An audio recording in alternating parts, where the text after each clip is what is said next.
In die nuus vanaand, die IDAC hoof, advokaat Andrea Johnson, word deur die Madlanga Kommissie van Ondersoek geroskam. Die DA gaan sy verkiesingsmanifest in Johannesburg bekendstel. En 43 spelers word in die Springbok groep ingesluit vir die toets teen Argentinië.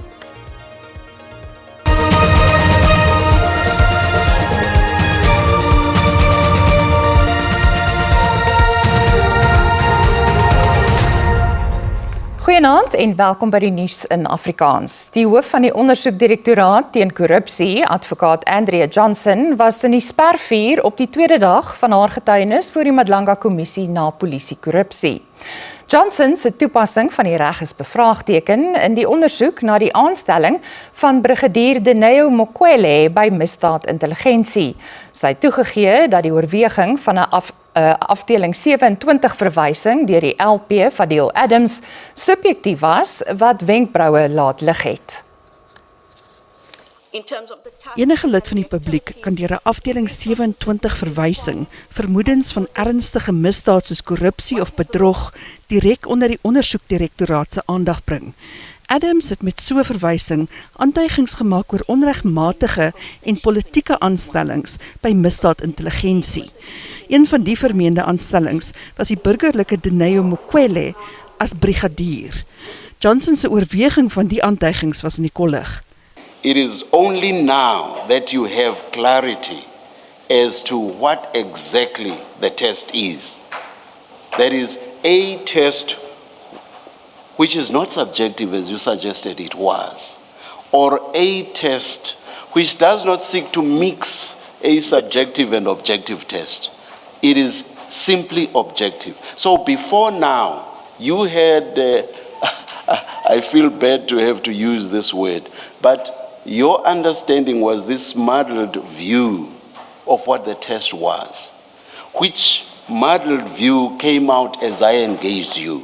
So that was your understanding until now, until during this engagement.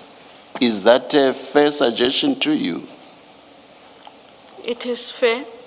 Die kommissie het vroeër gehoor dat die oorsprong van die verwysing eintlik 'n brief was van die kantoor van die minister van polisie, Senzo Mchunu, gerig aan die ondersoekdirektoraat. Die brief het nie enigiets bevat wat as 'n afdeling 27 verwysing gereken kon word en dus onder IDAC se jurisdiksie kon wees nie. Johnson het egter nie die probleem aan die minister oorgedra nie, wat die vraag laat ontstaan het of vrees haar weerhou het. What motivated you to act in circumstances where there was nothing in the content of the letter from the minister. You were not fearful of the minister, as you suggest, but you still went ahead regardless and gave the instruction that you gave to Mr. Perumal. What motivated you? Is to follow up on, is there a section 27? Die kommissie het ook verneem dat die ondersoekdirektoraat 'n afdeling 27 beëdigde verklaring van Adams vereis het, in steede van 'n Mchunu se personeelhoof, Cedric Nkabinde. IDAC het ook oënskynlik 'n parallelle ondersoek begin, wat nie, soos die brief aangevoer het, gehandel het oor die onderskepping van dossiere nie. Why is Mr. Adams's affidavit not confined specifically to the complaint he had laid with the minister? Was that at the instigation by IDAC? It can only be at the instigation of IDAC. Die sitting duur voort. Tydens kruisondervraging het die verdediging glo teenstrydighede uitgewys in die verklaringe van die staat se eerste getuie, Bethwel Cele, wat in die verhoor van Vusi Musikat Matlala en sy 4 medebeskuldigdes in die Johannesburgse Hooggeregshof getuig het. Cele is 'n veiligheidsbeampte by die Centurion Golf landgoed waar die Mpumalanga sakeman Joe Sebanyoni in Augustus 2022 geskiet is. Cele het 3 verklaringe oor die skietvoorval afgelê. Matlala, sy vrou Tsakane, Musa Kekana, Diego Mabusela en Ntabiseng Nzama staan tereg op 25 aanklagte, onder meer 3 van poging tot moord na 3 mislukte sluipmoordaanvalle. In your first statement, you said, I think that shots were fired in our direction. Ku-statement sakho sokuqala uthi ucamanga ukuthi ke manje bebedubule kwihlangothi le. Yebo kunjalo. Yes, that's correct. In your second statement, there's no mention of shots being fired in your direction. Manje kwi-statement sesibini akho la ukhuluma khona ukuthi ke manje bebedubula kwihlangothi le. Ngisaphinda ngithi mawungibuza something ngiphendula yona. Mangabe iphoyisa lingangibuzanga ukuthi bothe lapha angenze ngiphendule into engayibuzwanga. I will repeat myself that I will answer the questions the way I've been questioned. If the IO or investigation officer did not engage me in that, I won't tell him. Okay. And then, in the third statement, you said that you could hear some of the bullets were coming towards you. Uthi ke manje kusesithathu ukuthi ke manje wezwa amanye ama-bullet inhlamvu sisiza ehlangothini le. Yebo. Now, I'll tell you what impression I get from that.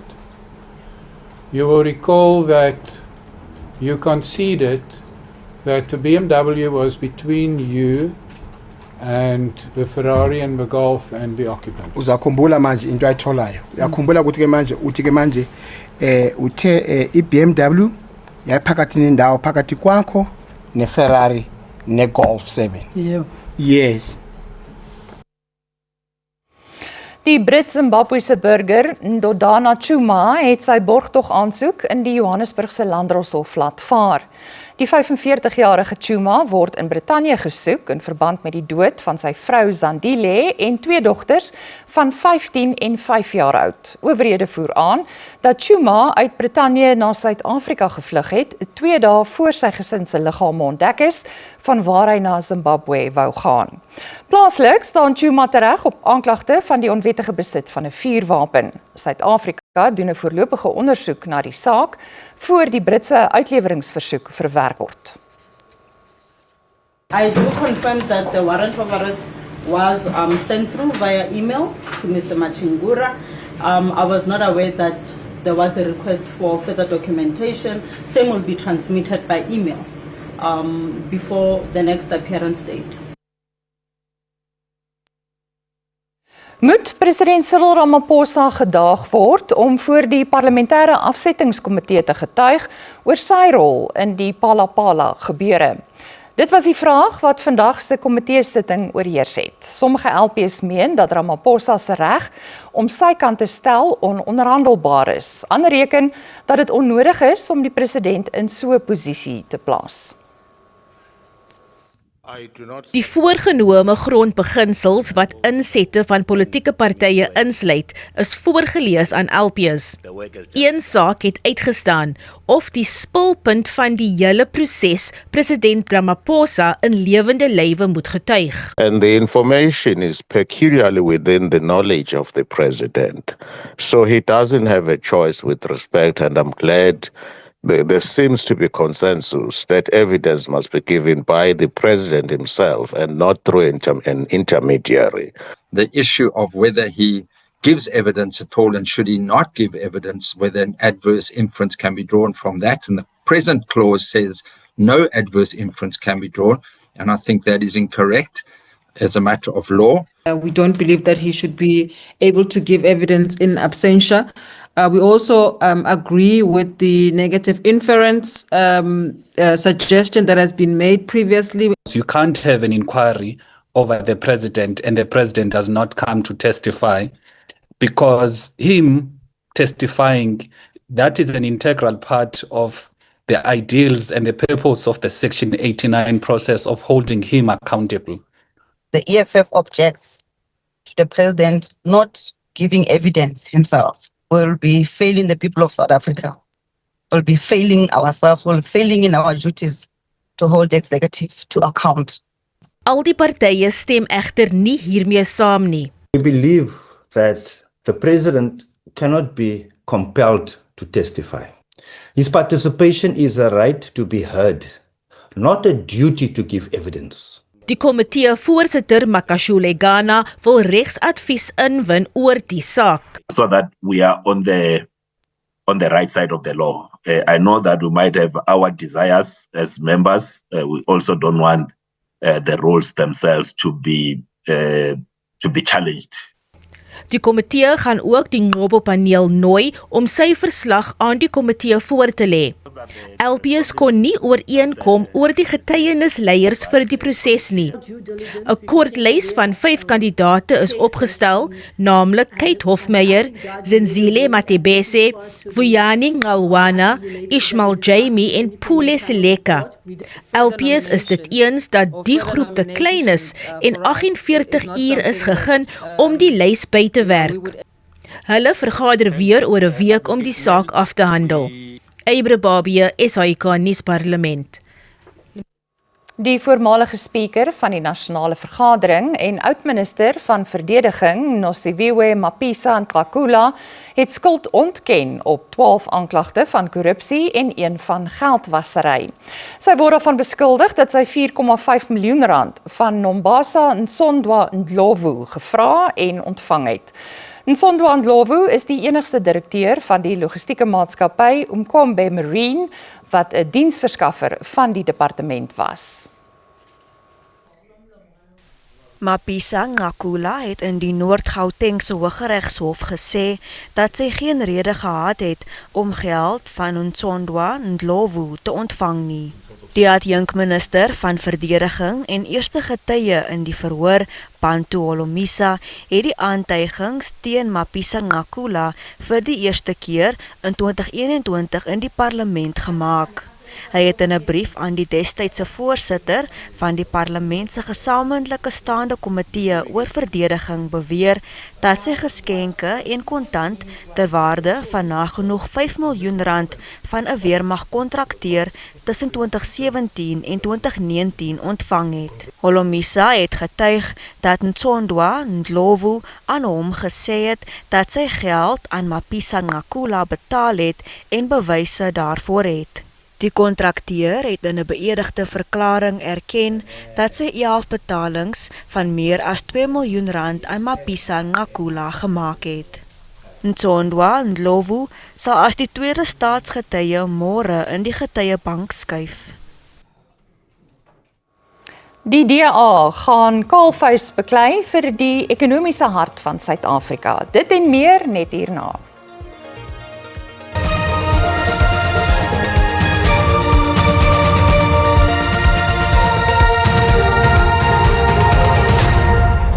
Ons gaan voort. Die Demokratiese Alliansie sal op 8 Augustus sy manifest in Johannesburg bekendstel. Die DA sê hy het juis die stad gekies omdat dit een van die metros is wat 'n spreekwoordelike verkiesingsoorlog kan verwag tydens die komende plaaslike verkiesing. Die party het joernaliste in Kaapstad op hoogte gebring van die vordering van sy verkiesingsveldtog. Die DA sê met Helen Zille as burgemeesterskandidaat vir Johannesburg, maak hy met die bekendstelling van sy manifest in dieselfde stad dit duidelik dat hy Johannesburg wil regeer. Where the DA govern, things work. Services are delivered, water flows from taps, electricity flows to homes and businesses, streetlights work, roads work and potholes are filled. The local economy is developed and supported so jobs are created. We have packaged this together under our election slogan, Towns and Cities that Work for All. And our offer to South Africa is very simple. If you want your town or your city to work, you need a DA-led local government. Die party sê, sy kandidaatebenoemings is goed op dreef. Sy kandidaatelyste vir 6 uit die 9 provinsies is voltooi, goedgekeur en gereed om ingehandig te word. In die ander 3 provinsies, waaronder KwaZulu-Natal, is sy kandidaatelyste bykans gefinaliseer. Natuurlik werk ons voluit om te kan probeer volstrekte meerderhede behaal, want die geskiedenis het ook gewys, daar waar jy nie 'n klomp van jou tyd en energie moet spandeer om koalisies te bestuur nie, is dit makliker om dienslewering reg te ruk en bestuur reg te ruk. So ons werk daarna om in meer munisipaliteite as ooit van tevore volstrekte meerderhede te bereik, en daar waar die kiesers ons nie daarmee seën nie, natuurlik sal ons kyk in die belang van kiesers en dienslewering waar ons werkbare koalisies kan skep. Die DA sê sy navorsing toon dat daar die geleentheid is om nuwe DA-regerings in bykans 100 munisipaliteite te vorm. Mariska Botha, SAK nuus, Kaapstad. Verbruikersprysinflasie het onverwags skerp gestyg van 4,5% in Mei tot 5% in Junie. Luidens die data van Statistieke SA het die VPI sy hoogste vlak in 2 jaar bereik. Duurder brandstof as gevolg van die Iranse oorlog het hoofsaaklik die toename gedryf. Voedselprysinflasie het effens afgeneem met die grootste jaarlikse prysstygings by tomaties, stokvis, varkvleis en verwerkte vleisprodukte. Ekonome hou al asems op vir die Reserwebank se monetêre beleidskomitee besluit môre oor rentekoerse. Dit is 'n uitdaging vir die Reserwebank wat nou weer oor rentekoerse moet besluit, want inflasie is baie hoër as sy 3% inflasie teiken en ons verwag dat inflasie in die komende maande nog bo 3% gaan bly. Maar terselfdertyd is die Reserwebank een van die min sentrale banke internasionaal wat reeds koerse opgesit het en ons reële koerse is steeds hoog. Met ander woorde, as ons kyk na ons beleidskoers relatief tot inflasie of nadat ons inflasie afgetrek het. Met ons nuwe inflasieteiken van 3% met 'n 1% tolerance band, is dit duidelik dat hierdie tipe syfers 5% en hoër waarskynlik vir die Reserwebank ongemaklik sal laat en verwag ek dat hulle môre die repo-koers sal verhoog met 25 basispunte in 'n poging om die inflasieverwagtinge wat ook gestyg het rondom die huidige tendense van hoër inflasie en hoër brandstofpryse ietwat in te perk. Suid-Afrikaners sal binnekort ook deur Absa kan aansoek doen vir slimkaarte en paspoorte. Die bankgroep sal van die dienste van die Departement van Binnelandse Sake by 16 van sy takke landwyd aanbied. Bankgroepe soos Capitec en Standard Bank bied reeds die dienste aan. Die minister van Binnelandse Sake, Leon Schreiber, sê hy hoop om teen die einde van die jaar die dienste by 750 banktakke beskikbaar te stel. We've connected with what is called API, so API connectivity to ensure real-time connectivity between the two organizations. You don't have to come with any paper, you just have to have your ID number, and because of that integration and the secure integration between the two organizations, everything is pulled up straightforward, and you can actually see your old picture, your new picture, your old signature, your new signature, and it also provides an opportunity for you to update your residential.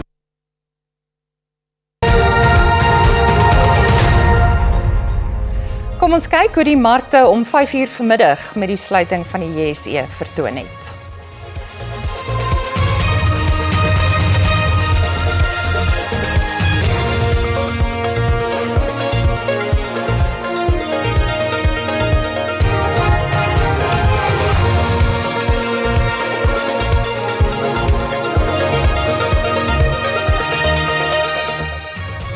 Die bokafrigter Rassie Erasmus maak die groep bekend vir die toets teen Argentinië en die reeks teen Nieu-Seeland, bly ingeskakel.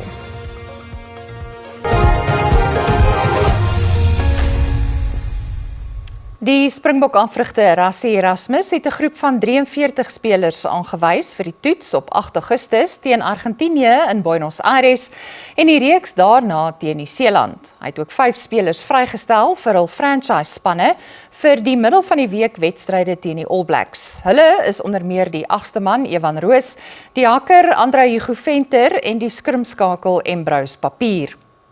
Die slot, Ruben van Heerden, is die enigste speler van die Nasies kampioenskapsgroep wat nie by een van die groepe ingesluit is nie. Altesaam 10 ervare Springbokke keer terug na beserings. Onder hulle is die slotte Eben Etzebeth en Lode Jager, die kaptein Siya Kolisi en die loskakel Sasha Feinberg en Ngomezulu. Die span sal Sondag in Johannesburg byeenkom om hul voorbereiding te hervat. Die president van Afrika Sokker, of CAF, Patrice Motsepe, sê vroue sokker op die vasteland verdien meer hulpbronne en erkenning. Motsepe het in Johannesburg gepraat op die vooraand van die 2026 Vroue Afrika Nasiesbeker Kampioenskap in Marokko. Die 2-jaarlikse toernooi skop Sondag in Rabat af met die openingswedstryd tussen Algerië en Senegal. We've increased the prize money by 900%. Last year, when I became president, the winner of the women's competition got 200,000. And then we got it to 1 million. Now they get 2 million. So you win. We've increased the prize money for the winner by 100%. We've increased the overall, the money that so the winner gets 2 million, which has been increased enormously. And you'll get it, don't worry, you'll get it in the document. But we've also increased by 495% until we have that trophy on the African continent. Ons groet van Auckland Park in Johannesburg tot môre aand, totsiens.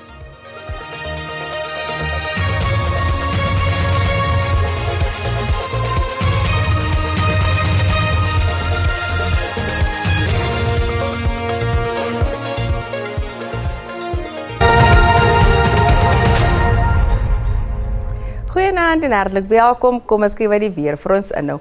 Wat vandag aan betref bewolkte toestande kom voor in sentrale dele van Noord-Kaap asook in die Wes-Kaap. Daar is ook 'n fris wind wat verwag word in die binneland en 'n sterk tot fris wind wat verwag word langs die kus.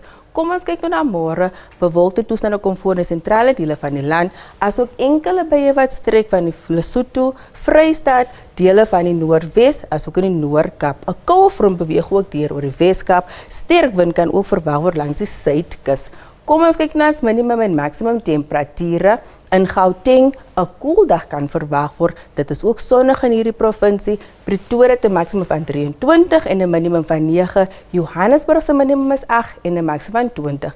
In Limpopo 'n warme dag kan verwag word. Temperatuur in die hoë 20s kom voor. Messina het 'n maksimum van 28 en 'n minimum van 11. Polokwane se minimum is 7 en 'n maksimum van 25. Dan beweeg ons na Mpumalanga. 'n warme dag kan ook verwag word in die oostelike dele eerder van hierdie provinsies. Kokoza het 'n maksimum van 31 grade en 'n minimum van 13. Carolina se minimum is 5 met 'n maksimum van 22.